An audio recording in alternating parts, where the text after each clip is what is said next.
მეგობრებო, ახლა ვიმყოფები სან-ფრანცისკოს მახლობლად პატარა დაბა არის, ასეთი კოლმა ქვია, რომელიც ცნობილია როგორც სასაფლაოების ქალაქი და აქ არის სერბული სასაფლაო, სადაც განისვენებს ერთი საქართველოსთვის დაკარგული შვილი, ვანო ნანუაშვილი და ახლა ვიმყოფები სწორედ მის საფლავზე და მინდა გაჩვენოთ მისი საფლავი, რომელიც ალბათ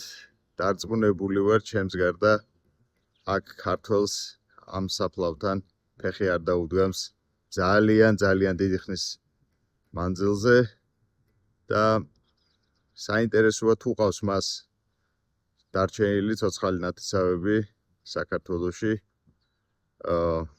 ნახავდნენ ამ ვიდეოს და რაღაცით მაინც გაიხსენებდნენ ამ ადამიანს. ეს ადამიანი იბრძოდა რუსეთის იმპერიის წინააღმდეგ 1921 წელს და შემდეგ მეორე 1939 წელს უკვე პოლონეთში პოლონური არმიის რიგებში სამწუხაროდ მოგეხსენებათ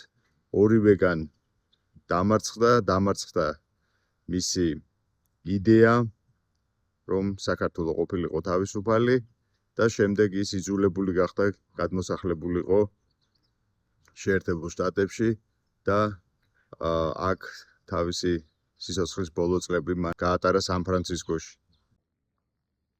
აი ეს გახლავთ მისი საფლავი, როგორც ხედავთ მოულელია და არც არის გასაკვირი, ადამიანი გარდაიცვალა 1975 წელს და მას მერე დიდი ხანია გასული ძალიან პოლონელებთან და სხვებთან მეგობრობდა, ამიტომაც მას ეძახდნენ იანს, ამიტომ აქ წერია ორი სახელი წერია იანი,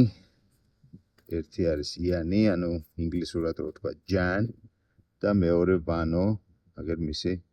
ნამდვილი ქართული სახელი. ეს გახლავთ კიდევ ერთხელ ვიმეორებ ვანო ნანუაშვილი, რომელიც ორ ომში იბრძოდა რუსების წინააღმდეგ საქართველოს გათავისუფლების იდეით.